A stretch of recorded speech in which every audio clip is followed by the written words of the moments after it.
পশ্চিমবঙ্গ মধ্যশিক্ষা পর্ষদের অন্তর্গত class 9-এর lesson 12 ইংরেজি টেক্সট বুকের লেসন 12 যার নাম হচ্ছে হান্টিং স্নেক। তো এই কবিতাটা নিয়ে কিন্তু আজকের আমাদের আলোচনার ভিডিও। তো পরীক্ষার জন্য উপযোগীভাবে আমরা কবিতাটার line by line analysis, word to word analysis তো আমরা দেখে নেবই, তার সাথে আমরা দেখে নেব যে কবিতার কোন ওয়ার্ডের কোন ইনার মিনিং রয়েছে বা কোন লাইনের মাধ্যমে কবি আসলে কি বোঝাতে চাইছেন, এইগুলোও কিন্তু আমরা জেনে নেব। সুতরাং তোমাদেরকে একটা ব্যাপারে নিশ্চিত করতে পারি যে একটা সেকেন্ডও ভিডিওর বিফলে যাবে না যদি তোমরা প্রথম থেকে শেষ পর্যন্ত ভিডিওটা ঠিকঠাকভাবে ওয়াচ করো। তো তোমাদেরকে রিকোয়েস্ট করবো যে অবশ্যই প্রথম থেকে শেষ পর্যন্ত ভিডিওটা দেখার জন্য। তো এই যে কবিতাটা হান্টিং স্নেক, এটা লেখা হচ্ছে জুডিথ রাইট, যার পুরো নাম হচ্ছে জুডিথ অরান্ডেল রাইট। তো ইনি কিন্তু অ্যাকচুয়ালি অস্ট্রেলিয়ান একজন পোয়েট। এই যে পোয়েমটা হান্টিং স্নেক, এখানে আসলে একটা সাপের ব্যাপারে এবং সাপকে দেখে কবি এবং তার সঙ্গী আর কি বা সঙ্গীদের যে পরিস্থিতি সৃষ্টি হয়েছিল, মনের মানসিক পরিস্থিতি, সেইটার ব্যাপারে কিন্তু কবিতাটা আলোচিত হয়েছে। শুধুমাত্র তাই না, সাপের যে উপস্থিতি বা সাপের যে অ্যাপিয়ারেন্স এবং সাপের ব্যাপারে কবিরা কী কী ভাবছেন, এই ব্যাপারগুলো নিয়েও কিন্তু কবিতার মধ্যে আলোচিত হয়েছে। সুতরাং চলো আমরা কথা না বাড়িয়ে আমরা চলে এসে আজকের ভিডিওর আলোচনায়। দেখো, প্রথমে যদি আমরা লাইনটা, প্রথম স্ট্যান্ডাটা তো যদি আমরা দেখি, sun warmed in the late seasons grace under the autumn's gentlest sky, we walked and froze half through a pace, the great black snake went reeling by. তো দেখো, sun warmed in the late seasons grace, তো আমাদের প্রত্যেকটা ওয়ার্ডের কিন্তু মানে বোঝার চেষ্টা করতে হবে। দেখো, লেট সিজন মানে অ্যাকচুয়ালি ঋতুর শেষ বা মানে শেষের দিকে যে ঋতু আর কি, তার ব্যাপারে কিন্তু বলা হচ্ছে। কিন্তু অ্যাকচুয়ালি আমরা যদি ভিতরে প্রবেশ করি তাহলে আমরা দেখতে পাবো যে ইন বেঙ্গলি বা অ্যাকর্ডিং টু বেঙ্গলি ক্যালেন্ডার, মানে বাংলা ক্যালেন্ডারের মতে আমরা দেখতে পাবো যে অটামকে অ্যাকচুয়ালি দুটো ভাগে ভাগ করা যায়। একটা হচ্ছে আর্লি অটম এবং আরেকটা হচ্ছে লেট অটম। তো এখানে লেট সিজন বলতে কিন্তু অ্যাকচুয়ালি লেট অটম বোঝানো হচ্ছে, মানে যেটাকে বাংলায় বলা হয় হেমন্ত। তো যেহেতু আমরা বাংলা ট্রান্সলেশন করব কবিতার, তখন কিন্তু আমাদের ব্যবহার করতে হবে যে এটা হেমন্ত ঋতুর ব্যাপারে বলা হচ্ছে। অর্থাৎ সান ওয়ার্মড মানে সূর্য উষ্ণতা দিচ্ছিল বা সূর্য কিরণ দিচ্ছিল in the late seasons grace. Late season মানে হচ্ছে হেমন্ত, হেমন্তের গ্রেস মানে হচ্ছে করুণায় বা দয়ায়। হেমন্ত ঋতুর করুণায় বা দয়ায় সূর্য উষ্ণভাবে কিরণ দিচ্ছিল।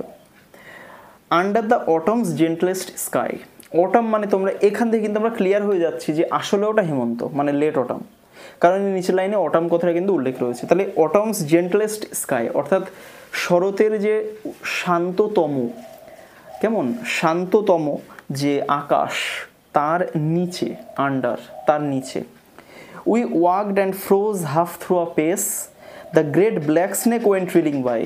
তো উই ওয়াকড অ্যান্ড ফ্রোজ আমরা হাঁটলাম, অ্যান্ড ফ্রোজ এবং আমরা জমে গেলাম, আমরা হাঁটতে হাঁটতে জমে গেলাম। এবং হাফ থ্রু আ পেস মানে বন্ধুরা বলা হচ্ছে রাস্তার মাঝখানে আর কি, মানে মাঝ বরাবর বা আমাদের যে গন্তব্য তার মাঝ বরাবর হচ্ছে হাফ থ্রু আ পেস, মানে গন্তব্যে বা আমাদের যাওয়ার পথের মাঝেই কিন্তু আমরা ফ্রোজ মানে বরফের মতো জমে যাওয়া। ফ্রোজ কথাটা হচ্ছে ফ্রিজ থেকে এসছে অ্যাকচুয়ালি, মানে বরফের মতো জমে যাওয়া। তো আমরা জমে গেলাম বরফের মতো। The great black snake went reeling by, এবং কি হচ্ছে ব্যাপারটা যে কেন কবিরা জমে যাচ্ছে, why, because big snake was passing the road before them. কবি এবং তার সঙ্গীদের সামনে একটি সাপ সে কিন্তু হেলতে দুলতে, রিলিং বাই মানে হচ্ছে হেলতে দুলতে, সে কিন্তু চলে যাচ্ছিল আর কি, পাসিং করছিল, ওয়েন্ট মানে যাচ্ছিল আর কি বা গিয়েছিল।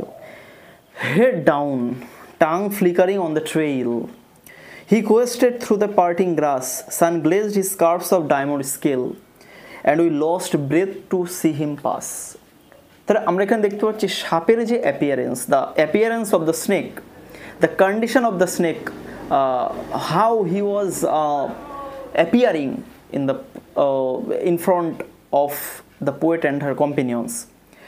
So the head of the snake was down, সাপের মাথা কিন্তু নিচু ছিল এবং টাং ফ্লিকারিং, কিন্তু জিভ তার লক লক করছিল, অর্থাৎ একবার ভিতরে আসছিল এবং বাইরে যাচ্ছিল।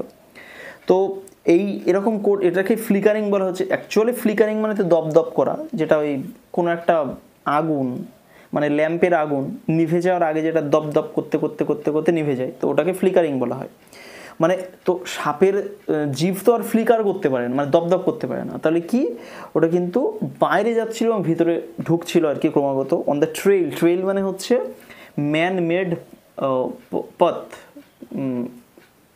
মানে হচ্ছে মনুষ্য সৃষ্ট যে রাস্তা যেটাকে বলা যায় আর কি। তো সেই ট্রেইল মানে রাস্তার উপর দিয়ে কিন্তু সাপটা যাচ্ছিল, দ্য স্নেক ওয়াজ গোয়িং। তো হি কোয়েস্টেড থ্রু দ্য পার্টিং গ্রাস, এবং হি কোয়েস্ট মানে হচ্ছে অন্বেষণ করা বা শিকার সন্ধান করা আর কি।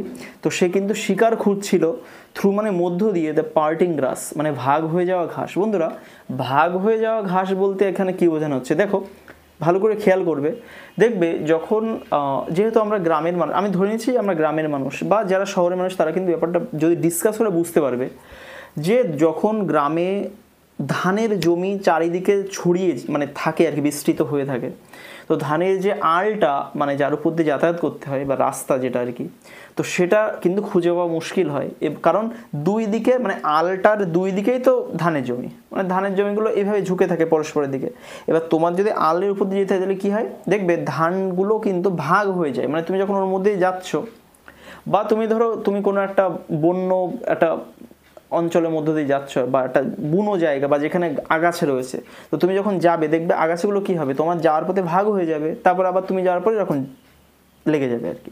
তো পার্টিং গ্রাস মানে এটাই বলা হচ্ছে যে সাপটা যখন যাচ্ছে আর কি, সাপটা যখন পাসিং করছে আর কি, ঘাসের মধ্যে দিয়ে কোয়েস্ট করছে, অন্বেষণ করছে শিকার, তো তখনই কিন্তু ঘাসগুলো পার্টিং হয়ে যাচ্ছিল, মানে ভাগ হয়ে যাচ্ছিল।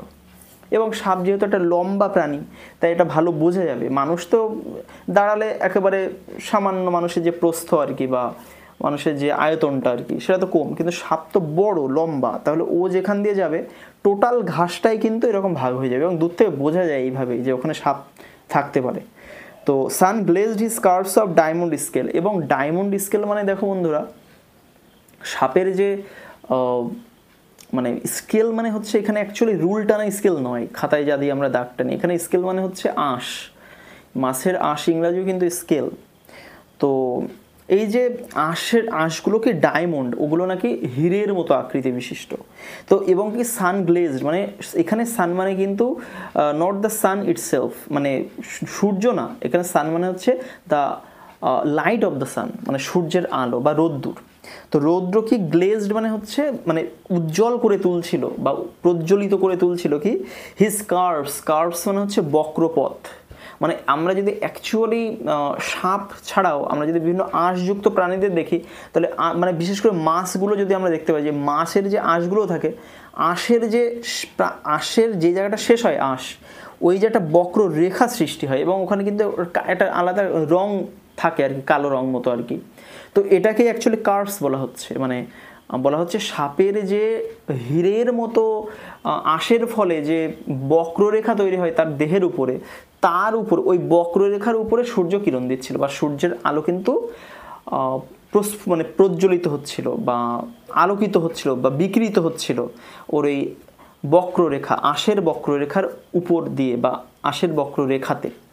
And we lost breath to see him pass, এবং আমরা কিন্তু লস্ট ব্রেথ, আমরা প্রশ্বাস নিতে হারিয়ে ফেললাম বা নিঃশ্বাস প্রশ্বাস নিতে হারিয়ে ফেললাম কি টু সি হিম পাস, মানে তাকে যেতে দেখে।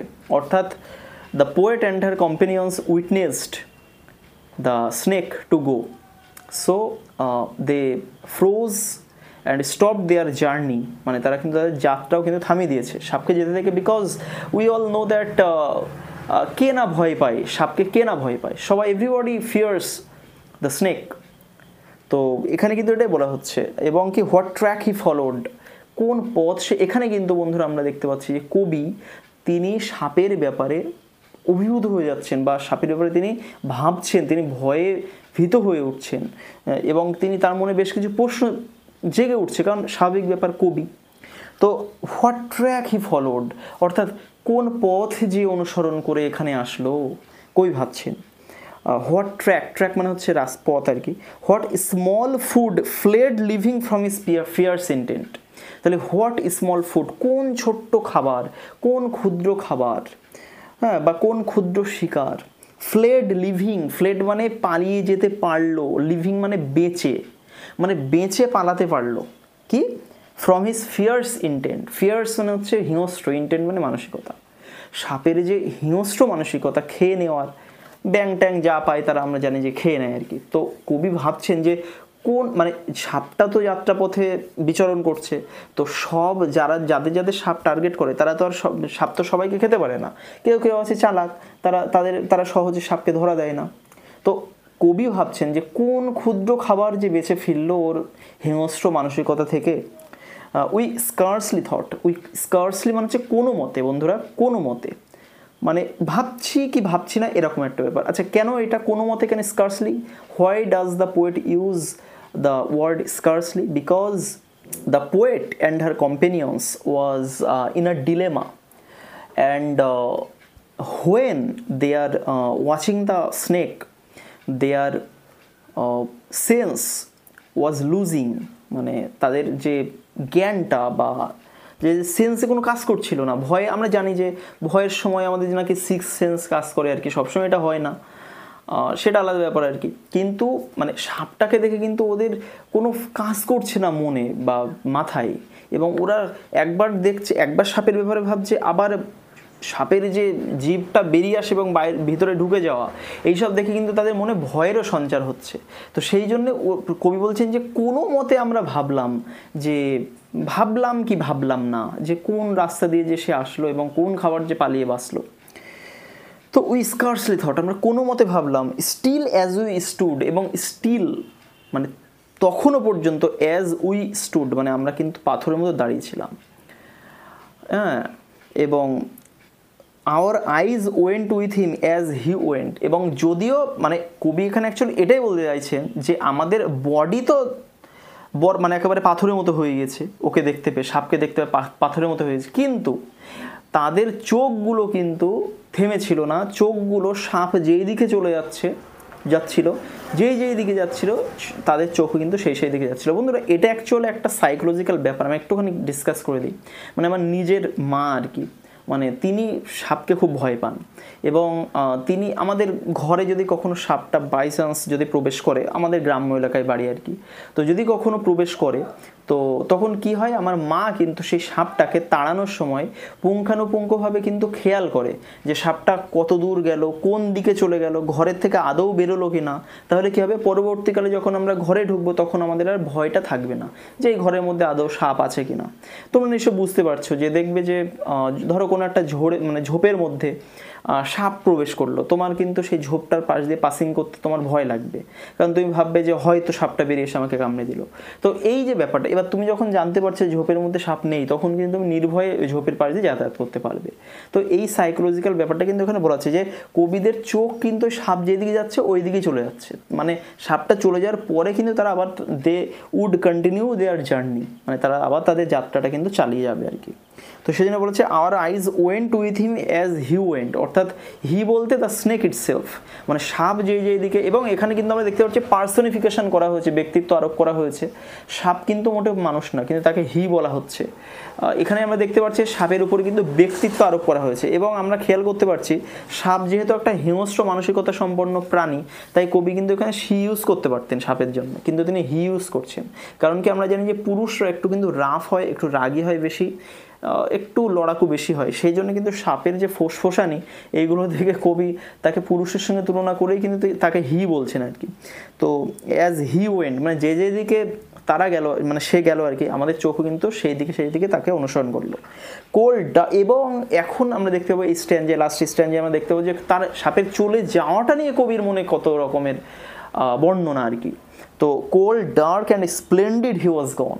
কোল্ড মানে হচ্ছে একদম ঠান্ডাভাবে, শান্তভাবে, ডার্ক মানে অন্ধকারের মধ্য দিয়ে আর কি, অন্ধকারাচ্ছন্ন, অ্যান্ড স্প্লেন্ডিড এবং চমৎকার, অসামান্য, হি ওয়াজ গন মানে সে চলে গেল, তার যাওয়াটা ছিল অসাধারণ। বন্ধুরা, এখানে একটু কিছু জিনিস আমাদের ভাবতে হবে। কোল্ড মানে হচ্ছে মানে শান্তভাবে, সেটা তো আমরা সবাই জানি, কিন্তু ডার্ক কেন বলা হচ্ছে বন্ধুরা? সাপ কিন্তু অ্যাকচুয়ালি কবিতায় বিপদের প্রতীক বন্ধুরা।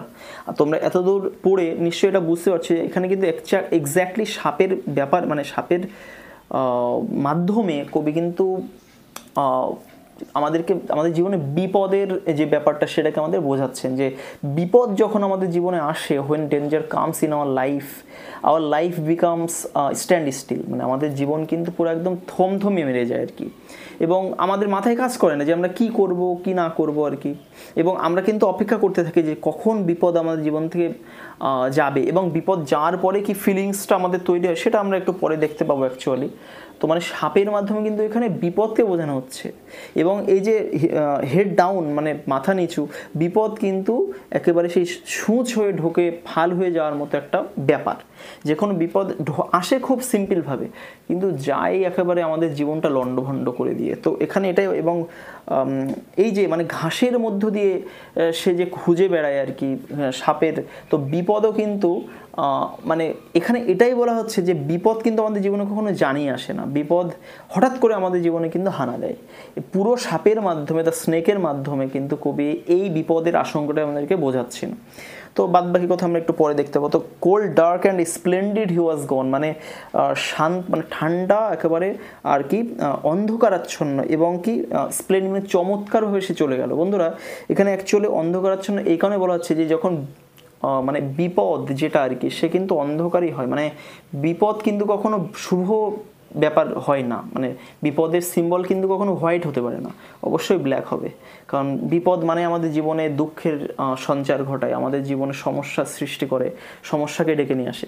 সেই জন্য কিন্তু বিপদের মাধ্যমে অ্যাকচুয়ালি এখানে মানে সাপের মাধ্যমে কিন্তু অ্যাকচুয়ালি এখানে বিপদকেই বোঝানো হচ্ছে, যে বিপদ সংকুল আমাদের জীবন, এবং আমাদের জীবনটা অ্যাকচুয়ালি অন্ধকারের সমস্ত জীবনটা সেই জন্মের থেকে আমরা কিন্তু অন্ধকারের মধ্য দিয়েই যাই।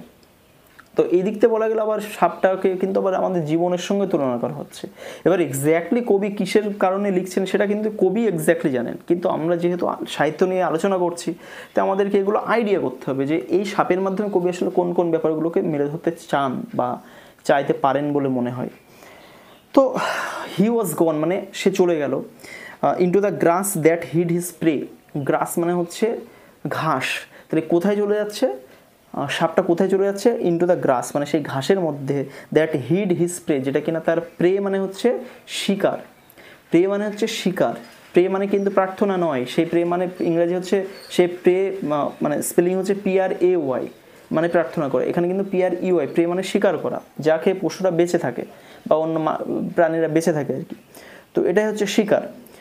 তো দ্যাট হিড হিজ প্রে মানে সেই ঘাসের মধ্যে চলে যাচ্ছে, সেই ঘাসের মধ্যে সাপটা চলে যাচ্ছে, দ্যাট হিড মানে যেটা লুকিয়ে রেখেছিল, এটা হাইড থেকে এসছে অ্যাকচুয়ালি, হাইডের পাস ফ্রম হিড মানে যেটা লুকিয়ে রেখেছিল, হিজ প্রে মানে তার শিকার বা তার খাবার। We took a deeper breath of day, এবং এখানে কিন্তু কবি এবং তার সঙ্গীরা ক্লিয়ার হয়ে গেলেন যে সাপটা কিন্তু সে তার গন্তব্যস্থলে বা সে কিন্তু তাদের চোখের আড়ালে চলে গিয়েছে, এবং তাদের ধারে কাছে আর নেই, সেই জন্য কিন্তু দে আর ফিলিং রিল্যাক্সড, মানে তারা কিন্তু অনেকটা রিল্যাক্স অনুভব করছে। এবং কি we took a deeper breadth মানে আমরা টুক মানে নিলাম, আর ডিপার ব্রেথ মানে হচ্ছে গভীরতর, ব্রেথ মানে হচ্ছে প্রশ্বাস, গভীরতর প্রশ্বাস কিন্তু আমরা নিলাম অফ ডে মানে দিনের, অর্থাৎ কবি এখানে বলতে চাইছেন যে সাপটা ওদের কত বড় ওদের জীবনে মানে ইফেক্ট ফেললো আর কি কিছু মুহূর্তের জন্য, যে কবি বলছেন যে দিনের সব থেকে বড় প্রশ্বাস বলে নিলেন আর কি কবি এবং তার সঙ্গী আর কি লুকড অ্যাট ইচ আদার, এবং কবি এবং তার সঙ্গীরা একে অপরের দিকে তাকাচ্ছেন যে ঠিক আছে আমাদের বিপদ কিন্তু আমাদের থেকে বিদায় নিয়েছে, এবার কিন্তু আমরা উই ক্যান প্রসিড, আমরা কিন্তু যেতে পারি, we can continue hour journey again, আমরা আমাদের যে যাত্রা আবার শুরু করতে পারি। অ্যান্ড ওয়েন্ট অন, এবং সত্যি সত্যি কিন্তু কবি এবং তার সঙ্গীরা তারা কিন্তু continued their journey, go on মানে কন্টিনিউ দেয়ার জার্নি আর কি, মানে তারা তাদের যাত্রা কিন্তু চালিয়ে গেলেন। তো অ্যাকচুয়ালি আমরা এখানে দ্য স্নেকের মধ্যে কিন্তু বন্ধুরা এটাও দেখতে মানে যেটা আমি বললাম আর কি, যে বিপদের ব্যাপারে কিন্তু এখানে কবি অ্যাকচুয়ালি আমাদেরকে হয়তো ধারণা দেওয়ার চেষ্টা করছেন এই দ্য স্নেক এটার মাধ্যমে আর কি। তো এগুলো অ্যাকচুয়ালি রূপকধর্মী কবিতা বলা হয় আর কি, অ্যালিগোরিক্যাল পোয়েম বলা হয় ইংরেজিতে। যে সাপের মাধ্যমে কিন্তু তিনি অ্যাকচুয়ালি বিপদ ছাড়া আরও বিভিন্ন দিক কিন্তু আমাদের জীবনে আমাদের সামনে তুলে ধরছেন। বা মানব জীবনের ব্যাপারটাও, যে আমাদের জীবন টোটালটাই কিন্তু অন্ধকারের মধ্য দিয়ে যায় এবং আমরা জানি না যে আগামীকাল বা এক মুহূর্ত পরে আমাদের জীবনে কী ঘটতে চলেছে আর কি। তো এই টোটাল ব্যাপারটা কিন্তু এই ব্যাপারেই এখানে ডিসকাস করেছেন কবি। তো ঠিক আছে, এখানে আজকে আমাদের ক্লাসটা শেষ হলো। অবশ্যই জানিও যে কেমন লেগেছে ভিডিওটা। প্লিজ ভালো লাগলে অবশ্যই কিন্তু কমেন্ট করে অবশ্যই জানাবে, এবং চ্যানেলে প্রথমবার ভিজিট করে থাকলে প্লিজ চ্যানেলটিকে সাবস্ক্রাইব করে দিও। কী হবে তাহলে, এরকম ধরনের তোমাদের ক্লাস ওরিয়েন্টেড ভিডিও কিন্তু তুমি নেক্সট টাইম সবার আগে পেয়ে যাবে, তুমি কিন্তু সেটা মিস করবে না। তো ঠিক আছে, দেখা হচ্ছে নেক্সট ভিডিওতে, ততক্ষণে টাটা।